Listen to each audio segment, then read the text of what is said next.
Boa noite, Gabriel. Boa noite, Carlos, parceiro. João de Bortolha, como é que vai, parceiro? Boa noite, boa noite. Hoje é uma live sobre a atuação do criminalista em ação penal privada. Sabiam que ação penal privada, quando se fala de calúnia, difamação... Ô, meu parceiro, doutor Gustavo Botega, seja bem-vindo aí na live. Doutora Mônica, seja bem-vinda.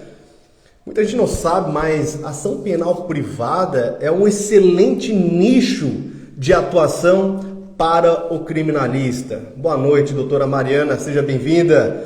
E muitos advogados não fazem uso desses recursos que são possíveis de serem utilizados na ação penal privada. Boa noite, doutor Fábio, doutora Camila, doutor Pedro, Joinville, seja bem-vindo. Matheus, meu irmão, seja bem-vindo. Guilherme, José Secado, parceiro, sejam todos bem-vindos. Então, muita gente não sabe utilizar a ação penal privada, que há diversas peculiaridades, há diversos cuidados que muitos advogados não observam e deixam passar muitas oportunidades porque não sabem manejar corretamente a ação penal privada. E que há crimes muito interessantes, não só nos crimes contra a honra, mas muitos crimes, como por exemplo os crimes contra a propriedade industrial, são todos de ação penal privada. Boa noite, Adriane. Oswaldo, meu irmão, seja bem-vindo. Elisa. Então, o que acontece? Boa noite, doutora Kathleen, Paula, doutora Juliana, sejam bem-vindas.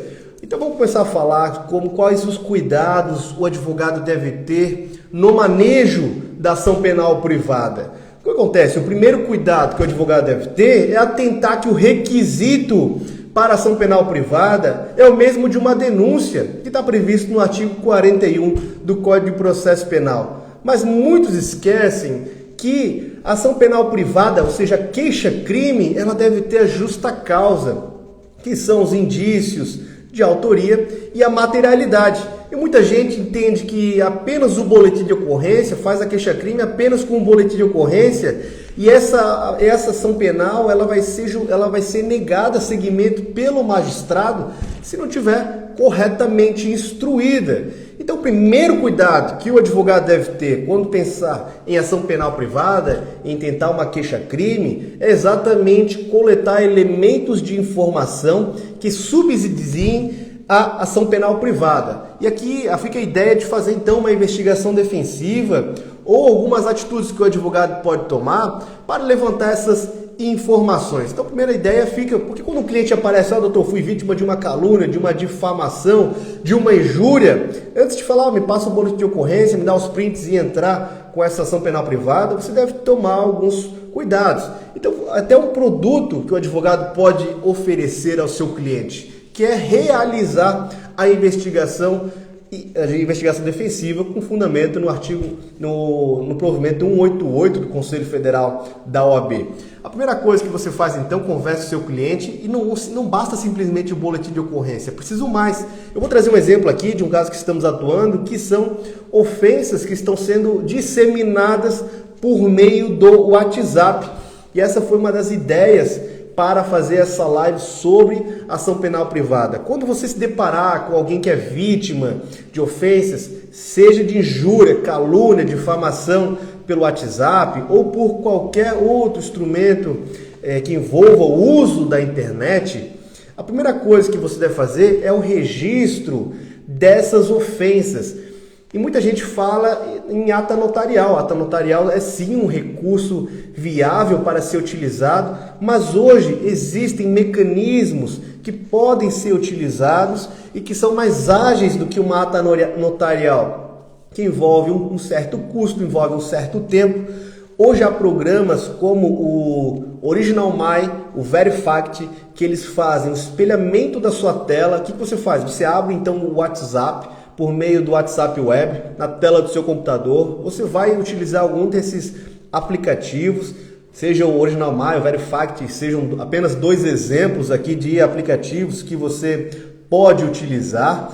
E aí você vai fazer o quê? Você vai fazer o registro de todos esses elementos, seja de prints, áudios, vídeos, e com base nisso você já tem uma você vai ter um elemento de informação concreto para ser utilizado na sua ação penal privada. Feito o registro disso, você precisa então encontrar a autoria da pessoa que está disseminando essas injúrias, essas calúnias, essas difamações contra a pessoa que se sentiu ofendida. O que você faz?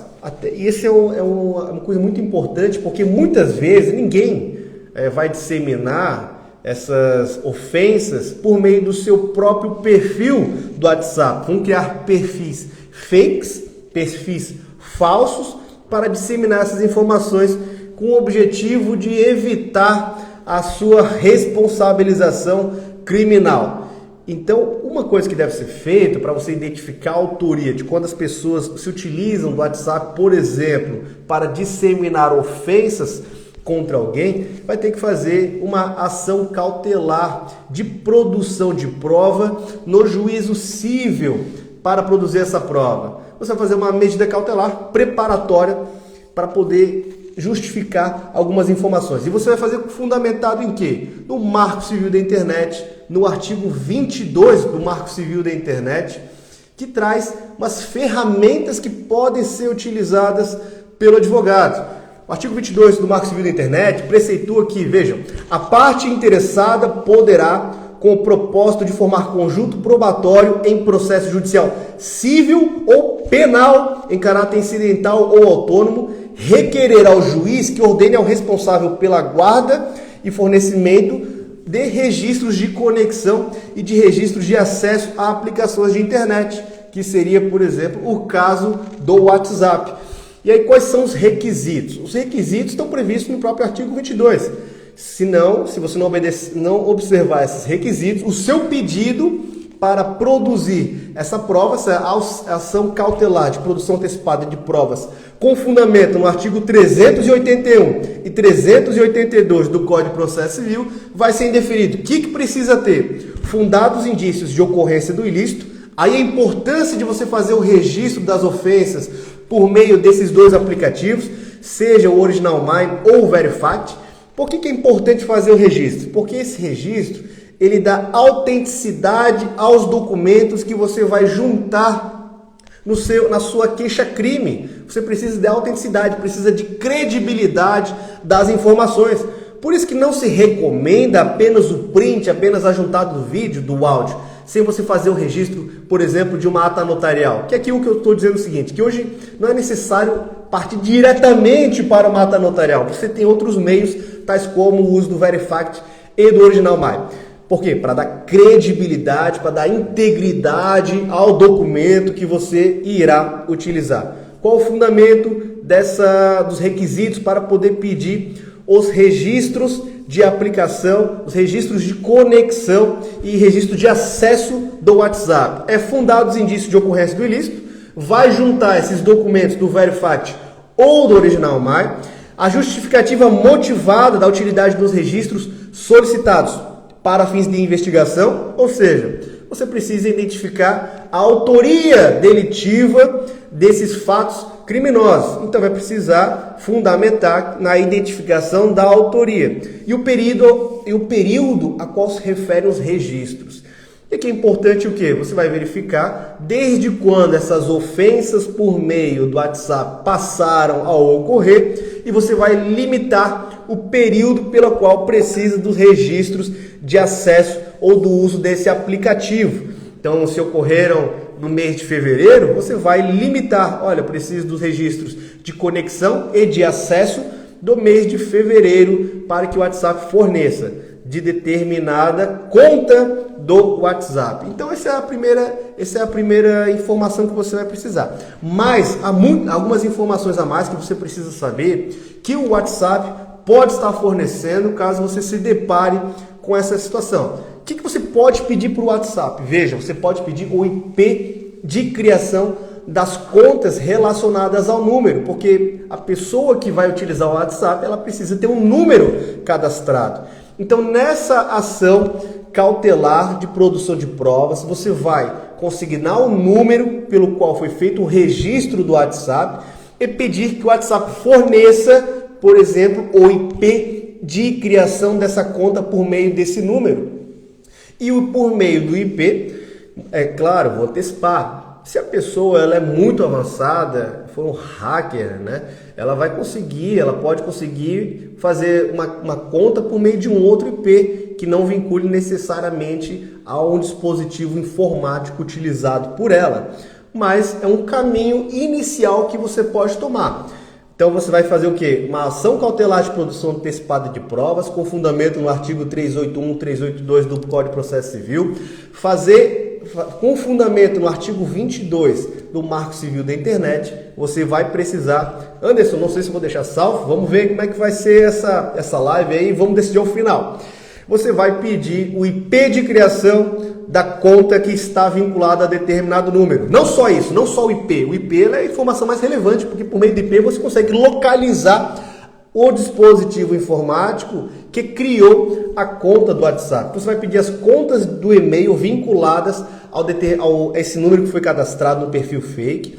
Você vai pedir os registros de conexão de acesso à aplicação da internet do WhatsApp, ou seja, toda vez que ela entra no WhatsApp Web, isso gera um registro de conexão e você pode pedir esse registro de conexão para ser utilizado posteriormente na sua queixa-crime e conseguir identificar a autoria do delito. Você pode pedir também o IP de criação, a data, a hora, a time zone e a porta lógica de origem da criação dessa conta do WhatsApp.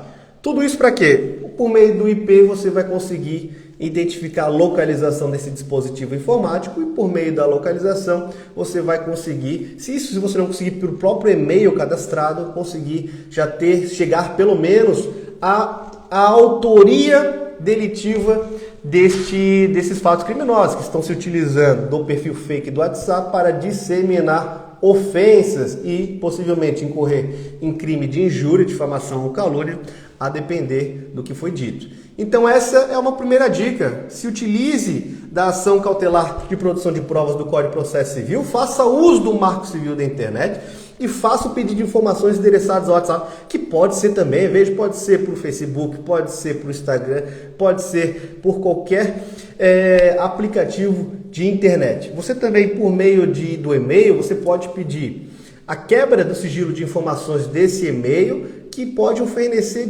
todas essas informações também, IP de criação, conta vinculada, número de telefone vinculado, ou seja, você tem apenas um ponto de partida, a partir do qual você vai poder estabelecer as próximas táticas e estratégias para conseguir encontrar essa autoria. Lembre-se que, quando se trata de crimes contra a honra, o prazo decadencial é de 6 meses a partir da identificação da autoria. Por isso você não precisa se preocupar, mas por isso é importante, você precisa entrar o quanto antes com essas medidas, sob pena das informações se dissiparem, se tornarem cada vez mais difíceis de serem alcançadas. Quanto antes você intentar essas ações com o objetivo de identificar a autoria, você terá maiores chances de conseguir o seu objetivo. Quanto mais você demorar, essas informações vão se dissipando e a chance de você conseguir obter informações que lhe sejam úteis será cada vez mais difícil. Então essa é uma primeira dica. Utilize a ação cautelar de produção de provas prevista no Código de Processo Civil para a produção de provas. Utilize o Marco Civil da Internet com o objetivo de produzir provas na ação penal.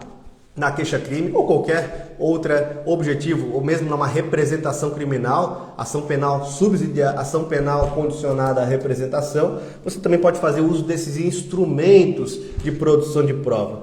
Agora, uma outra dica aqui que muita gente desconhece. Teu cliente foi vítima, ou mesmo você foi vítima de injúria, calúnia, difamação. Só que muitas vezes o que ocorre? As pessoas elas deixam as coisas, elas falam nas entrelinhas, elas fazem uma postagem em que dá a entender que foi o seu cliente, mas não diz claramente a pessoa quem direciona as suas ofensas, ou mesmo deixa nas entrelinhas. Quando isso ocorrer, você tem uma estratégia que pode ser utilizada, porque veja só o seguinte. Já vi muitas ações penais, muitas queixas serem indeferidas liminarmente porque se entendeu que não há justa causa, inclusive por ilegitimidade, porque se entendeu que não está claramente informado na ofensa que o destinatário dessa mensagem é determinada pessoa. Então, em razão dessa grande dúvida, se indefere uma queixa-crime. O que você pode fazer para evitar incorrer nesse problema? Você pode fazer o que se chama pedido de explicações, que está previsto no artigo 144 do Código Penal, segundo o qual, vejam, se de referências, alusões ou frases se infere calúnia, difamação ou injúria, quem se julga ofendido pode pedir explicações em juízo. Aquele que se recusa a dá-las, ou a critério do juiz, não as dá de forma satisfatória, responde pela ofensa.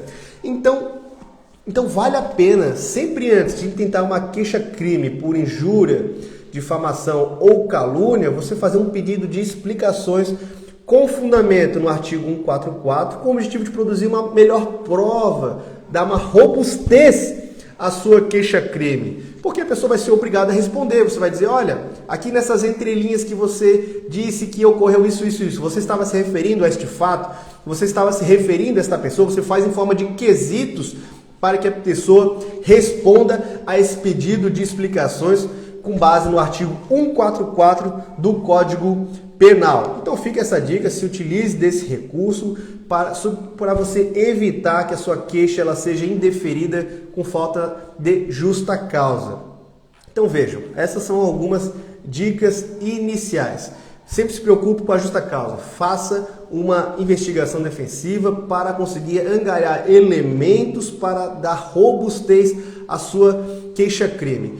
Vejam, é importante também, eu vou tentar sempre o prazo decadencial previsto no artigo 38 de 6 meses, mas há uma exceção para isso. Nos crimes contra a propriedade industrial que deixam vestígios, você precisa intentar algumas ações para o quê? Para demonstrar a materialidade.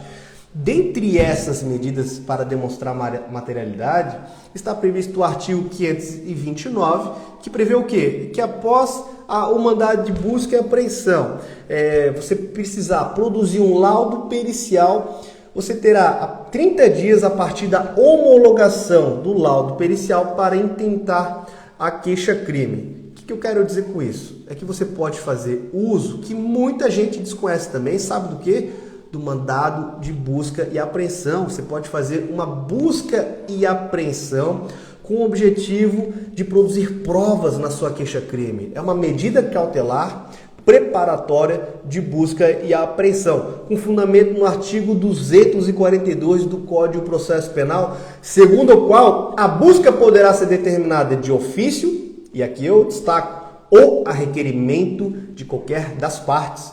Veja, e aqui eu digo mais, não só o ofendido pode fazer uso desse pedido cautelar de expedição de medida preparatória de busca e apreensão, mas também o investigado. Então, se você tem um cliente que você entende que há uma prova que possa demonstrar a inocência dele, você pode fazer uso de uma medida preparatória de mandado de busca e apreensão para produzir uma prova que lhe seja favorável. Então o artigo é 242. Quais os requisitos para você conseguir um mandado de busca e apreensão caso você seja ofendido, caso o seu cliente seja o ofendido? Primeiro, indícios suficientes da ocorrência do ilícito. Por quê? Porque muitas vezes você não tem a materialidade, você tem indícios que determinado crime ocorreu e você precisa exatamente de um mandado de busca e apreensão para conseguir demonstrar a materialidade deste delito. Indícios de autoria, porque ele vai ser destinado contra algum local, esse local mora alguém, esse local trabalha alguém, então precisa ter indícios de autoria. O local onde se encontra o bem a ser apreendido, você precisa delimitar e demonstrar o risco de dissipação do bem que você pretende seja objeto da busca e apreensão.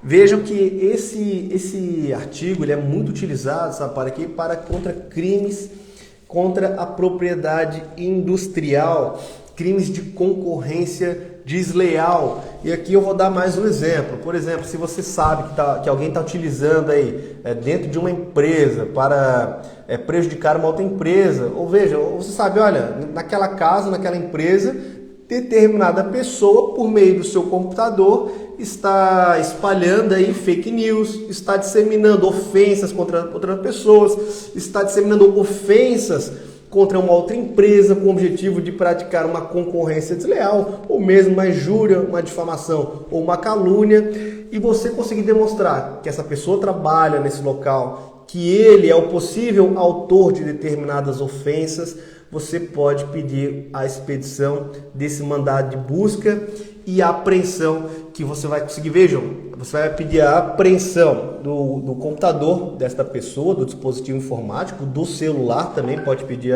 a apreensão, para que seja feita uma perícia que constate a existência de dados que comprovem que ele foi o autor de determinadas ofensas. Então, se você acha que ele criou um perfil fake por meio do WhatsApp e você tem uma forte suspeita que possa demonstrar isso, veja por isso a importância de ter feito uma medida cautelar com base nos artigos 381, 382 do Código de Processo Civil. Você conseguiu informação de IP, a localização, veja a importância do IP. Você conseguiu IP com base no fundamento no artigo 22 do Marco Civil da Internet. Você consegue a localização e fundamenta a expedição de um mandado de busca e apreensão para determinada resistência e apreensão do dispositivo informático, com o objetivo de demonstrar que foi aquela pessoa que ou foi o autor de determinadas ofensas ou crimes praticados em meio digital, os crimes cibernéticos. Precisa-se muito saber utilizar isso. Inclusive, o crime de invasão de dispositivo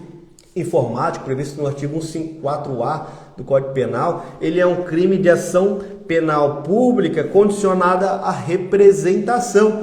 Então, se você tiver em dúvidas e quiser tentar algo, ver que as coisas estão demorando para provar que foi vítima de uma invasão do dispositivo informático, do seu celular, do seu computador, do celular, do computador de algum cliente seu que quer buscar, você pode fazer uso da expedição de mandado de busca e apreensão, essa medida cautelar de busca e apreensão, para demonstrar a ocorrência, a autoria delitiva, que ele foi o autor da invasão do seu dispositivo informático. Então é muito importante você saber que existem esses recursos. Pode utilizar o artigo 242 do Código de Processo Penal, utilizar o 381, 382 do Código de Processo Civil, uma ação cautelar para produção antecipada de provas, artigo 22 do Marco Civil de Internet, para requerer ao juiz que ordene o fornecimento dos registros de conexão ou registros de acesso a aplicações de internet. Tudo isso vai subsidiar, seja a sua queixa-crime, ou seja a sua representação, para que o Ministério Público intente a ação penal pública condicionada à representação. São informações valiosas que você pode fazer uso. Veja, tudo isso pode ser feito no bojo de uma investigação defensiva. E aí acontece, você tem algumas informações, conseguiu apreender o aparelho telefônico, o computador, o juiz ele vai lhe intimar para que você, se quiser, indique assistente técnico e forneça os quesitos que quer ele seja respondido. E a importância dentro da sua estratégia conseguir formular os quesitos corretos, sempre, claro, com um perito, uma pessoa, com um expert na área da tecnologia, para que ele forneça os quesitos adequados. Teve certa vez que nós conseguimos, vejam, a pessoa ela estava disseminando vídeos, disseminando mensagens. O que nós fizemos? Nós conseguimos, antes de qualquer coisa, sabe o que você faz? Se você advoga ou foi vítima de vídeos, de áudios ou de documentos que ofendam a sua honra, você ou do seu cliente, você pede primeiro o quê? Você manda esses arquivos para um perito para que ele faça o quê? A extração dos metadados desses arquivos. Os metadados dos arquivos, que eles são diversas informações digitais a respeito da origem e criação desse arquivo. Ele pode oferecer, por exemplo, a data de criação deste documento, o nome original deste documento, o software utilizado para a edição de determinado vídeo ou determinado áudio. Pode ser identificar, inclusive, vejam, a localização da pasta digital onde se encontra esse arquivo. E isso é uma informação muito preciosa, porque quando oferece a pasta digital, ele oferece diversas pastas em que essa pasta se encontre. E aí você pode identificar por meio dessas pastas o autor dessas ofensas ou foi o autor da edição desses arquivos que ofendam determinada pessoa ou que configurem crimes. Doutora Kathleen pergunta, poderia relacionar essas informações com ofensas aos políticos ou de políticos?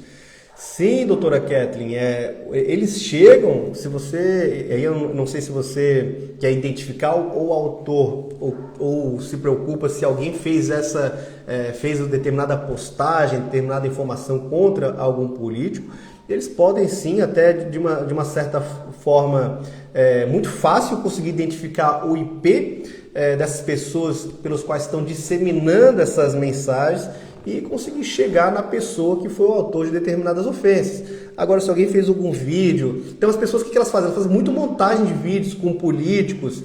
Esses vídeos que as pessoas elas disseminam por aí fazendo montagem, esses vídeos, eles deixam rastros, eles deixam metadados. Esses metadados podem indicar informações muito preciosas. É claro que eu vou antecipar. O WhatsApp, quando se compartilha vídeo, muita coisa se perde. Vai se tornando cada vez mais difícil conseguir identificar os metadados desses arquivos. Entretanto, é possível sim identificar alguma coisa. E cada metadado que você consegue identificar, você pode utilizá-los como fundamento de determinada medida. O que é possível fazer? Está achando que aquela pessoa está disseminando diversos vídeos, diversas montagens. É possível verificar se todos esses vídeos, todas essas montagens, por meio dos metadados, foram editados pela mesma pessoa. E aí você tem o que, um determinado político foi vítima de vários vídeos que estão sendo feitos aí com edições, com montagens, ofendendo a sua reputação, ofendendo a sua honra, está sendo vítima aí de injúria, difamação, de calúnia.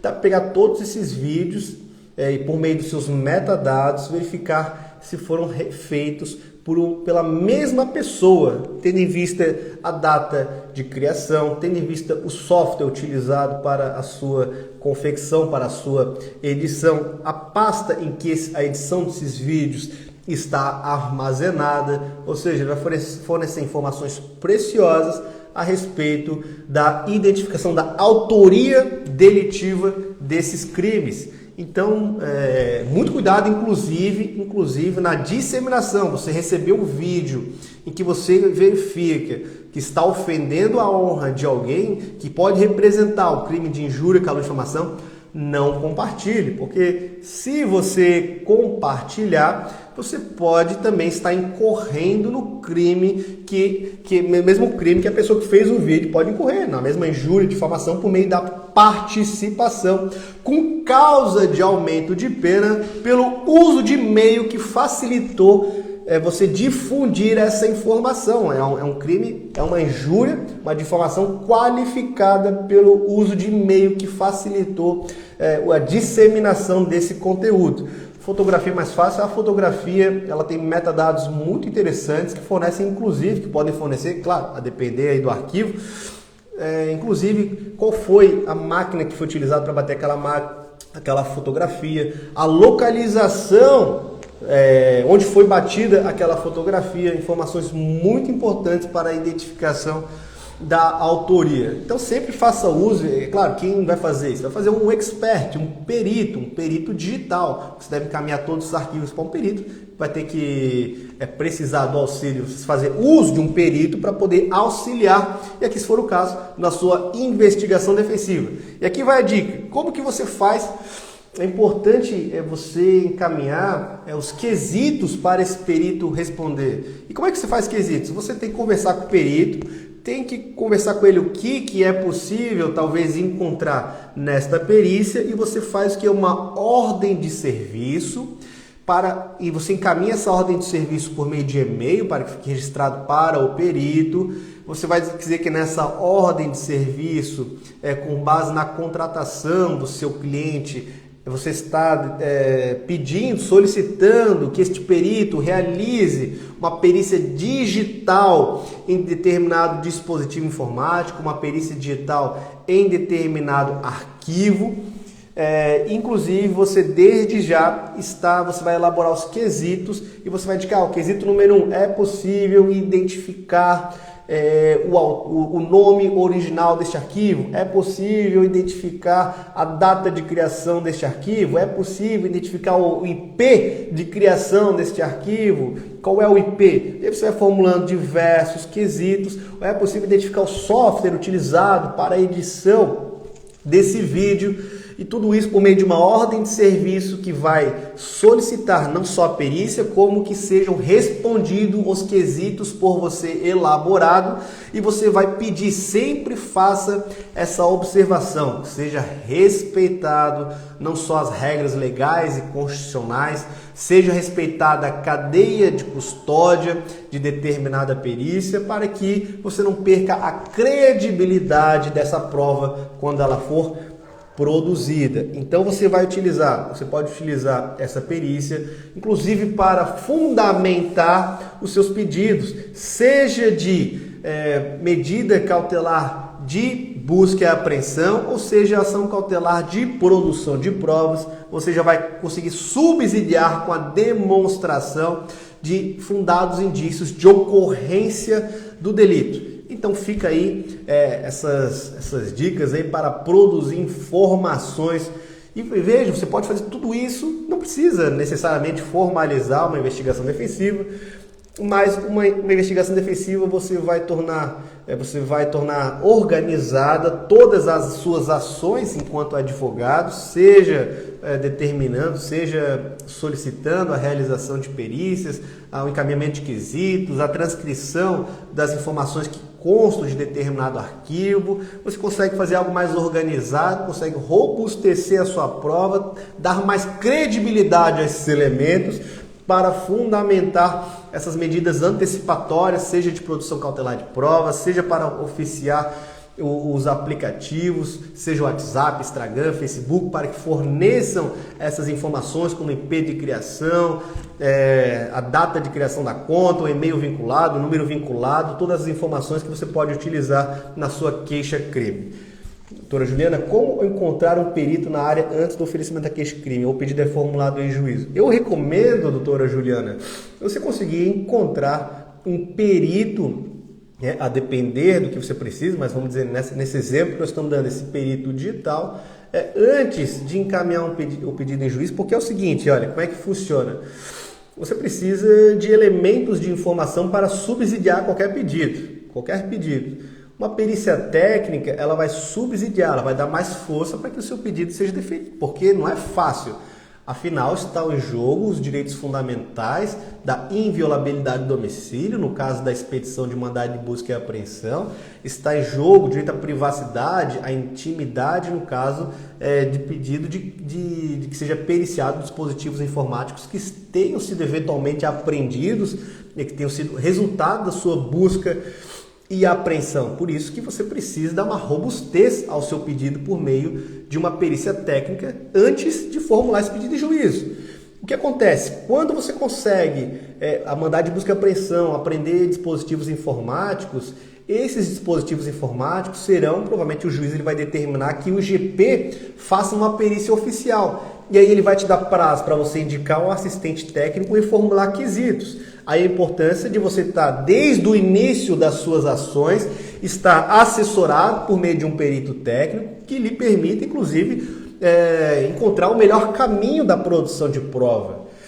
Então a importância, o perito oficial, o perito do GP, ele vai ser determinado após a busca e apreensão, cujo pedido vai estar fundamentado na perícia técnica por você produzida, caso esteja de posse de arquivos que você busca demonstrar que são provas da ocorrência de delitos cibernéticos. Então, por isso que é importante você primeiro fazer uso de um perito técnico, que hoje tem muitos peritos técnicos, basta você fazer uma procura no Google, no Instagram, tem diversos peritos da área digital, de todas as áreas. Hoje é muito fácil encontrar peritos. É claro que você daí faz o levantamento de quem você entenda possa lhe oferecer um melhor suporte para que esteja, inclusive, um perito mais qualificado, pode conseguir informações mais valiosas, consegue ir adentrar mais longe na prova, conseguir extrair provas que estejam mais profundas nesses dispositivos informáticos, pode lhe auxiliar melhor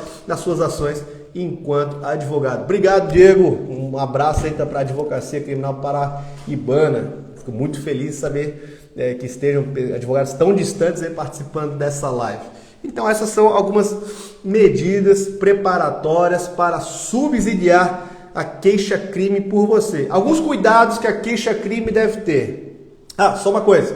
Quando você fizer isso, mandado de busca e apreensão, o seu prazo, a depender do crime, por exemplo, os crimes contra a propriedade industrial, concorrência desleal, que alguém tá produzindo aí por meio de computador, está ofendendo aí a empresa para conseguir destruir a imagem dela e prejudicar e fazer uma concorrência desleal, prejudicando aí a concorrência leal que deve reger as relações comerciais.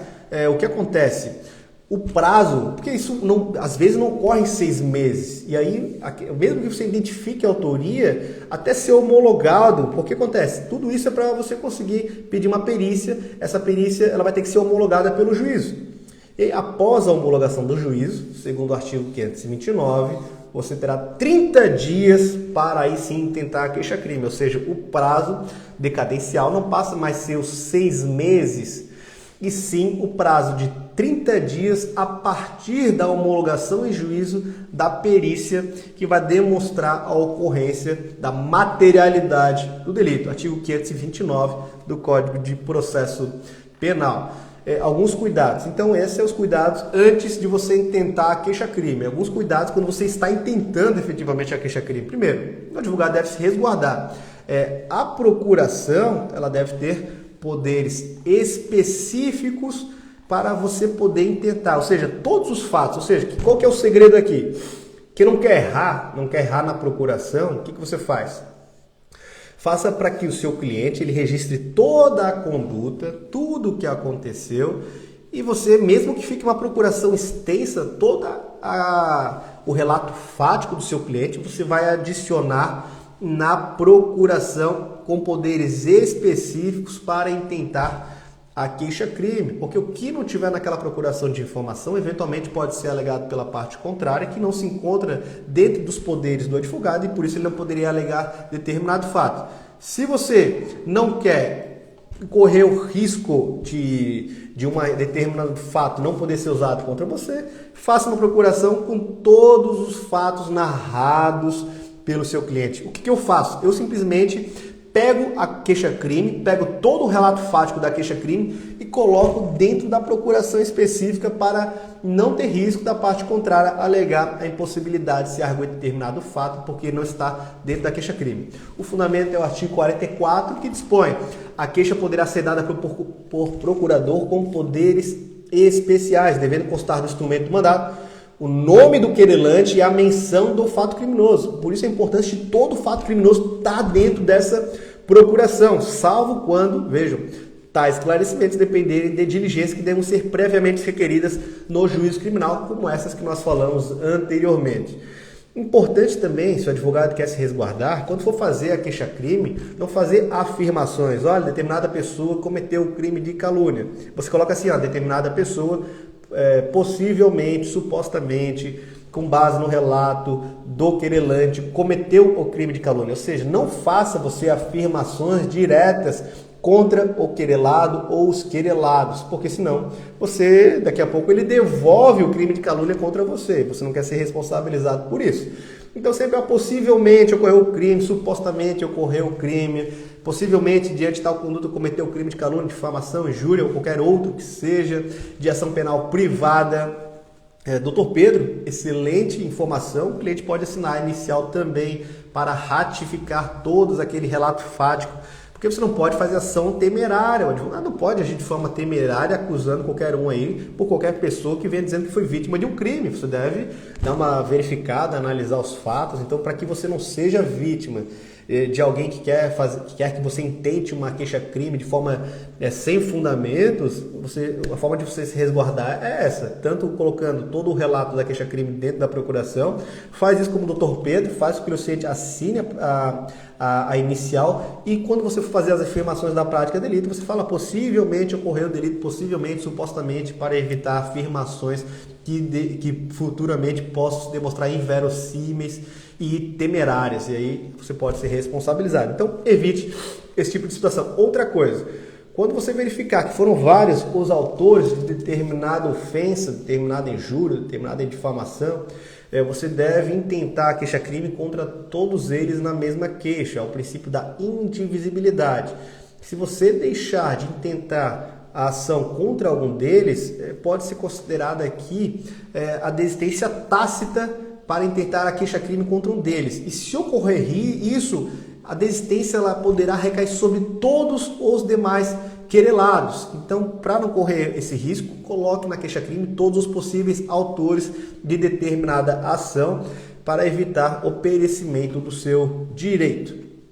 Esse é o artigo 48 que diz: a queixa contra qualquer dos autores do crime obrigará ao processo de todos e o Ministério Público velará pela sua indivisibilidade. Então, por isso, cuidado para atentar sempre que a sua queixa seja direcionada a todos os autores de determinada ofensa. Bem, não esqueça, ação penal privada tem custas. Se você não pagar essas custas, o que acontece? Às vezes você não pagou, intentou a ação, ele demorou para ocorrer. Se passar os 6 meses, você entrou com essa queixa-crime, mas não pagou as custas, você incidirá na decadência do direito, porque não foi uma ação ou seja, ela é uma ação irregular, não preenche os requisitos e daí você incorrerá na decadência do direito de queixa. Por isso, se você não quer correr esse risco, lembre-se das custas processuais que devem ser pagas ao início, assim como qualquer ação penal civil. Eu digo isso porque, como o criminalista mesmo só faz ação criminal, sabe que não paga custas para quase nada. Raramente o advogado que apenas labuta na área criminal paga algum tipo de custo, não paga custa para nada. Nem para os recursos especial, recurso extraordinário, não existe preparo de recurso, não existe custa para nada. Apenas ao final o seu cliente, se houve pena de multa e as custas ele é cobrado, mas o seu cliente vai ser cobrado lá ao final, depois do trânsito em julgado. Agora, no curso de uma ação penal, não se paga custas nem preparo, em regra. E o que acontece? Na ação penal privada tem custas e o advogado, se não pagar, dentro de 6 meses, você pode regularizar isso até o prazo decadencial de 6 meses. Se você não regularizar, vai decair o direito de queixa e o seu cliente será prejudicado. Outra coisa importante, muito cuidado, porque também o advogado que labuta na área criminal sabe que é o seguinte, que às vezes os processos demoram, nem sempre, não é todo dia que tu fica movimentando aquele processo, não é todo dia que tu fica olhando o processo criminal. Cabe isenção, sim, de justiça gratuita, pode pedir, se o ofendido for hipossuficiente. Mas se você não pedir também, se você não fizer o pedido de justiça gratuita, pode e não fazer o pedido dentro de 6 meses ou pagar as custas de 6 meses, também vai decair do direito de queixa. Por isso, muito cuidado com isso. Pode pedir justiça gratuita, mas se ela não for deferida, você tem apenas 6 meses. Então, a depender, muitos advogados deixam para o último dia do prazo para fazer, ou na última semana para tentar a queixa-crime. Na dúvida, já paga essas custas, que não é nenhum valor exacerbado. Aqui em Santa Catarina, salvo engano, gira em torno de R$250. Então, a importância de ter um cuidado com o pagamento de custas. Vejam, aqui tem uma pergunta. Aqui, doutor Guilherme. Doutor, um marco inicial de 6 meses, de 2 formas, da data do fato, da data que a vítima toma conhecimento. Exatamente, é da data que a vítima toma conhecimento do fato e do autor da ofensa. Então, não é os 6 meses a partir do fato em si, a partir do conhecimento desse fato. Excelente pergunta, meu amigo. O que acontece? Outro cuidado que o advogado deve ter. Nós, criminalistas, não ficamos olhando todo dia nenhum dos processos criminais, nós estamos movimentando todo dia, nós recebemos as movimentações, mas nós não ficamos todo dia olhando. Olha o cuidado que tem que ter na queixa-crime. Esse é um vacilo que ele é fatal. Que é o quê? O artigo 60 do Código de Processo Penal dispõe os casos de perempção da ação penal. Veja, é uma perempção que se aplica ao processo penal. É um fenômeno que ocorre apenas na queixa-crime. Perempção é um fenômeno que na área do processo penal ocorre apenas na queixa-crime. O que diz o artigo 60 do Código de Processo Penal? Considera-se peremptação, inciso 1. Quando iniciada esta, veja só o perigo. O querelante deixa de promover o andamento do processo durante 30 dias seguidos. Veja o perigo. Ou seja, se você deixar de fazer uma manifestação, o juiz pediu, intime-se o querelante para que diga, para oferecer uma proposta de transação, intime-se o querelante para que faça qualquer coisa, tá? Qualquer coisa. E você deixar passar 30 dias, essa ação ela vai ser considerada perempta. E sabe qual é o resultado de uma ação perempta? Artigo 107, inciso 4 do Código Penal. Extingue a punibilidade do ofensor. Ou seja, se você, por qualquer motivo, deixar de fazer uma manifestação no prazo de 30 dias seguidos, você corre o seríssimo risco da sua queixa-crime ser considerada perempta, que é uma causa de extinção de punibilidade do ofensor. Por isso, muito cuidado. A queixa-crime, ela é uma ação que você deve olhar quase todos os dias. É uma ação que você deve colocar aí na sua organização para que mesmo que você não seja intimado de nada, você verificar. Você não pode deixar ela parada. Se o processo ficar parado, está lá por causa da pandemia, fica o processo parado aqui, não é marcada audiência, não é marcada nada, e você deixar 30 dias sem fazer pedido, sem fizer movimentação, a sua ação pode ser considerada perempta e aí o seu cliente vai sofrer aí um prejuízo imensurável com isso. Vamos lá, só em alegações finais se percebeu no recolhimento das custas iniciais. Precluso, amigo, precluso. Não recolheu as custas iniciais, condição do regular processamento da queixa-crime, vai estar, não é precluso, vai ser considerada a decadência do direito de queixa e vai ser reconhecida aí na fase das alegações finais. Por isso, muito cuidado. E se você, claro, está do lado contrário, faça a alegação aí para conseguir derrubar essa queixa-crime. Exatamente, doutora Mônica, tem que ter muita responsabilidade, muito cuidado na ação penal privada, porque podem parecer que são delitos simples, delitos de menor potencial ofensivo, do rito sumaríssimo, mas não, se você não tiver o cuidado, não observar atentamente todas as movimentações do processo, corre o risco de ver a sua ação ser extinta. E como bem disse aqui o doutor Pedro, fez referência a alegações finais, essa é uma outra causa de perempção da queixa-crime, quando o querelante deixa de formular expressamente o pedido de condenação do querelado nas alegações finais. Se você não fizer o pedido de condenação expressamente, a ação é perempta também, extingue a punibilidade e não dá para aditar alegações finais posteriormente. Por isso é muita responsabilidade que você deve ter quando intenta a ação penal privada. Uma outra coisa, tá, que o advogado deve se atentar é o recurso. Recurso cabível na ação penal privada, quando está no rito sumaríssimo, que em regra é quando se trata, já que é delito de menor potencial ofensivo, essa é a regra, né? Isso aqui, quando for para a lei de juizados especiais criminais, o único recurso cabível de qualquer coisa sempre é a apelação, tá?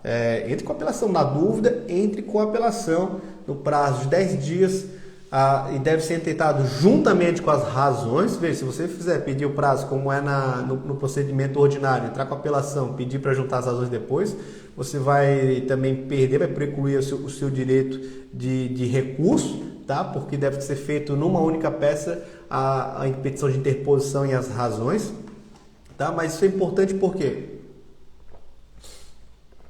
Porque as decisões interlocutórias, elas podem ser terminativas, tá? E o advogado ele pode querer entrar com um recurso em sentido estrito, em razão da previsão expressa do Código de Processo Penal, como é o caso, por exemplo, da perempção. o Código de Processo Penal tem uma previsão que é cabível recurso em sentido estrito no caso de perempção. Então, se o juiz reconheceu perempção no seu caso, você entrar com recurso em sentido estrito, o seu recurso não vai ser conhecido se estiver pelo rito dos juizados especiais criminais. Então, fique atento, será o caso de apelação. Inclusive, há um enunciado 48 do FONAGE, que dispõe que apenas é cabível nos juizados especiais criminais o recurso de apelação. Por isso, atenção para este ponto também. Então, esses são alguns cuidados que você deve ter quando intentar uma queixa-crime, tá? Tem várias peculiaridades que, se você não observar, pode ver o seu direito sendo perder aí o direito do seu cliente caso ele não observe alguma das regras aplicáveis ao caso. Doutor Rinaldo, muito show, obrigado pela boa vontade de compartilhar conhecimento, trabalha muito na execução penal, mas tenho demandas de ação penal privada também. Valeu, doutor Rinaldo, espero aí que essa pequena live tenha contribuído aí alguns esclarecimentos e alguns cuidados e no uso diário da própria investigação defensiva ou de ações que você pode estar tomando na condição de advogado criminalista para poder promover uma melhor queixa-crime. Vamos lá. Então, pessoal, é isso aí que eu queria estar compartilhando hoje um pouco dessas peculiaridades. Se alguém tiver alguma última pergunta, quiser mandar aqui no quadrinho, no ponto de interrogação, compartilhe a pergunta nos próprios comentários. Fique à vontade. Desculpa se eu não vi alguma pergunta. Deixa eu ver se eu recupero alguma pergunta aqui que eu não tenha respondido. Quem tiver alguma pergunta, é só fazer aqui que eu vou responder. Mas lembre-se, muita responsabilidade, porque, lembre-se, deixou 30 dias sem manifestação, pode ver a sua ação penal privada sendo extinta pela perempção, o que é um prejuízo aí para o seu cliente. Então, muito cuidado, essas são algumas das dicas aí que eu gostaria de ter compartilhado. Obrigado pelo prestígio, doutora Mônica, doutora Kathleen, doutor Anderson.